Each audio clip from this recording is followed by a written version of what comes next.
So kita tengok daripada rumusan PAC, kalau kita nak tengok dari segi jumlah besar, okeylah, jumlah besar memang ada lebihan 10%, kurang lebih 10%, yang mana kita telah melihat telah luput ataupun telah luput jangka hayat, tempoh hayat, expired lah, vaksin telah expire.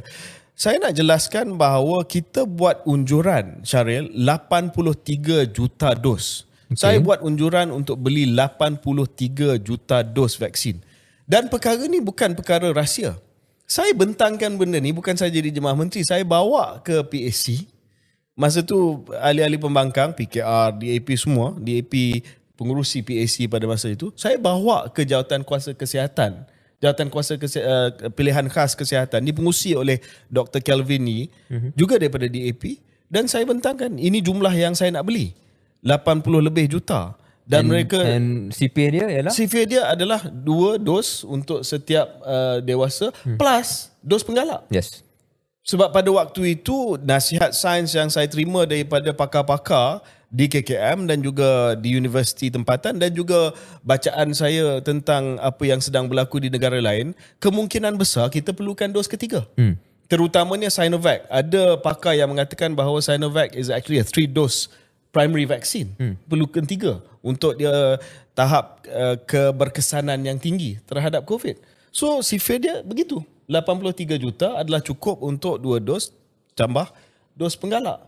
So kita bentangkan benda ni. Malah pada waktu itu, Syaril, apa yang kritikan yang saya terima bukannya soal terlebih beli. Tak cukup. Tak cukup. Beli lagi.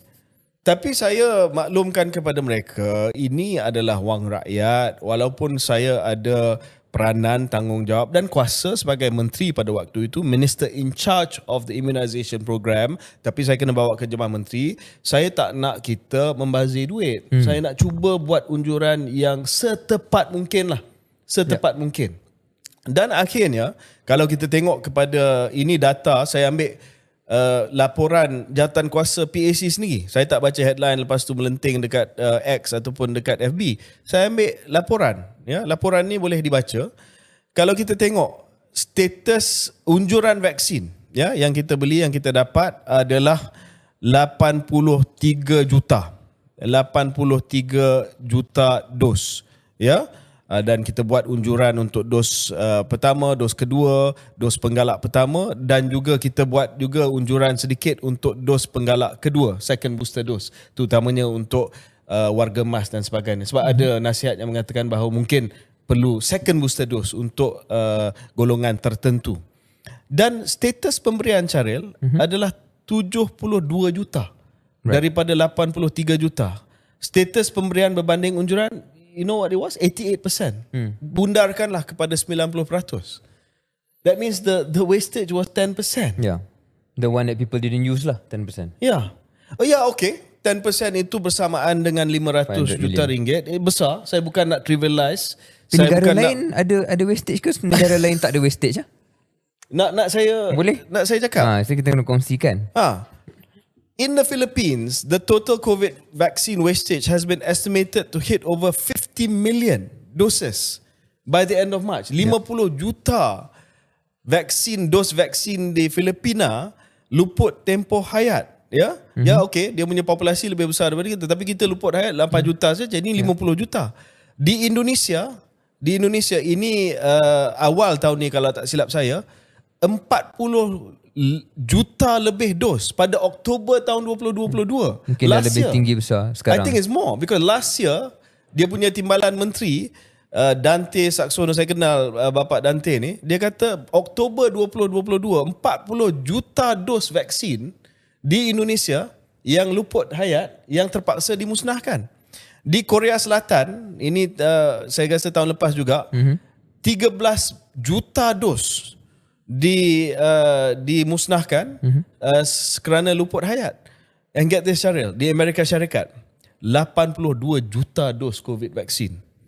Just over 11% of the doses yang diagihkan oleh federal government di Amerika Syarikat dimusnahkan. So dia lebih kurang nisbah sama dengan kita lah, sebab kita about 11% also wastage. And then of course untuk Malaysia ni gold standard dia Singapore lah. Singapore ni yang terbaik kan. Mac 2023, Singapura umumkan bahawa jumlah dos ataupun jumlah vaksin COVID-19 di Singapura yang telah tamat luput tempoh hayat ataupun expired adalah sebanyak 15% daripada keseluruhan, ataupun get this, 140 million Singapore dollars, 140 juta Did they pay more? dollars Singapore, and they paid more. Yeah, But the math. 140 juta Singapore dollar tu lebih kurang almost 500 juta ringgit. Yeah.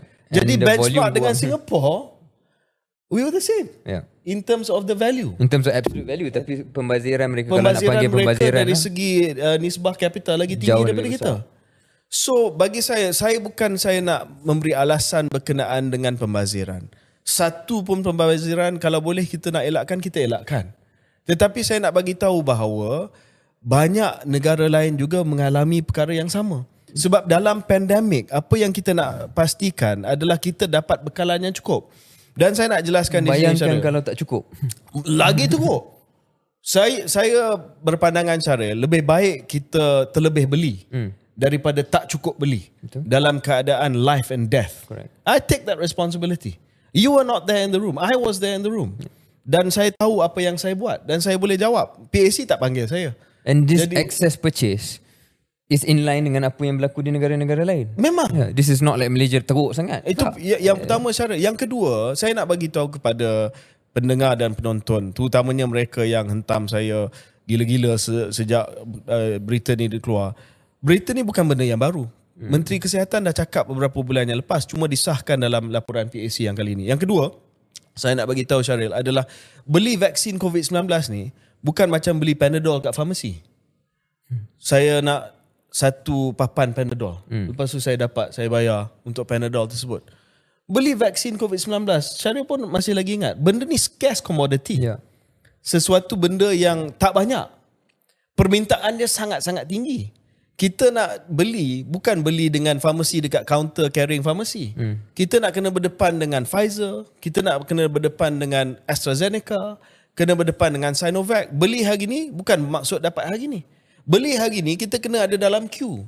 Nak dapat kena tunggu sampai 6 bulan, 9 bulan sebelum kita dapat. Ya. So kita terpaksa buat unjuran. Saya terpaksa buat unjuran. Okey, satu. Yang kedua, vaksin mana yang kita nak pilih. Sebab itu saya sengaja buat satu portfolio vaksin. Bukan saja Pfizer, saya ada Sinovac, AstraZeneca, sebab saya tak tahu. Yang pertama, completion risk.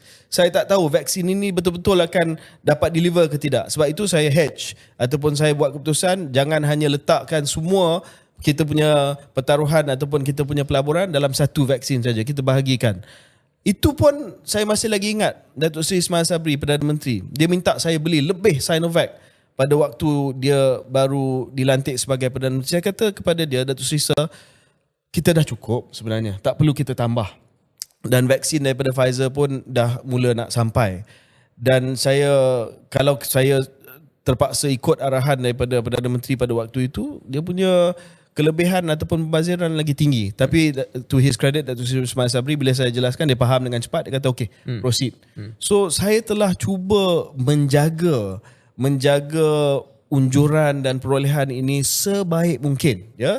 Dan sekiranya tidak ada keengganan untuk orang ramai menerima vaksin dos penggalak, kalau dos penggalak itu saya rasa dalam 70% daripada dewasa saja yang ambil dos penggalak. Kalau ia melebihi daripada itu, hampir 90%, pembaziran ini tak akan setinggi itu. Yang pertama. Yang kedua, satu lagi perkara Syaril, saya rasa kita dapat sumbangan dos vaksin dalam 3 juta dos kot. So 3 juta dos tu kontra daripada 8 juta. Unjuran kita sebenarnya bukan 8 juta yang waste, actually 5 million sebab 3 juta lebih datang daripada US, terima kasih, datang daripada Jepun, datang daripada UK, datang daripada China. We got about 3 million plus doses of vaccine. So that Ada calibration. ada calibration lah. Yeah. So saya rasa nak hentam saya kena tengok betul-betul lah kepada keperluan pada waktu itu. Ya, keperluan pandemik, keperluan ramai yang kata beli saja apa yang ada. You know, you must grab apa saja vaksin yang ada. Sekarang ini of course lah senang untuk kita buat macam-macam komen dan mengatakan apa-apa yang dia rasa tak puas hati dengan apa yang KJ buat. But Syaril, I take full responsibility for what I did. Ya, walaupun ini keputusan kerajaan, keputusan jemaah menteri, yes, it was I had to make the decision. Yeah. You know, and that was it. Great. No, so rumusannya bagi saya, nombor satu, apa yang lebihan itu adalah konsisten dan ada kalanya lebih baik daripada negara-negara lain. 100%. Nombor dua, yang mungkin KJ tak sentuh tapi ada yang mungkin salah faham. Yang expired ni sekarang bukannya KJ beli benda expired sampai kat Malaysia terus expired. Tidak. Ada yang anggap saya tak beli benda yang expired. Saya tak beli kapal Halimunan LCS, ya.